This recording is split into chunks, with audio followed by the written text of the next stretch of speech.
Last question to the parents directly. మేము స్కూల్లో తల్లిని తండ్రిని గౌరవించాలి, బాధ పెట్టొద్దు అని చెప్తున్నాం.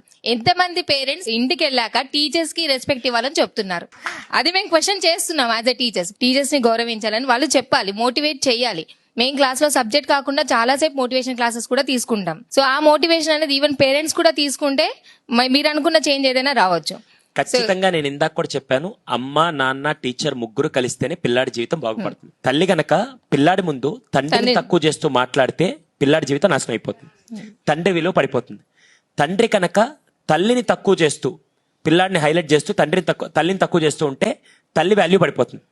ఇదే తల్లిదండ్రులు ఇద్దరు, ఎరా మీ టీచర్కి ఇది కూడా రాదా, మీ టీచర్ ఏం చెప్పలేదా, మీ టీచర్ వేస్ట్ అనే డైలాగులు వేడుతూ టీచర్ని తక్కువ చేస్తూ మాట్లాడితే నేను హీరో అవుతా, కానీ అక్కడ ఆ అబ్బాయి దృష్టిలో టీచర్ వాల్యూ పడిపోతుంది. 200% ఇప్పుడు చాలా సందర్భాల్లో ఈ తల్లి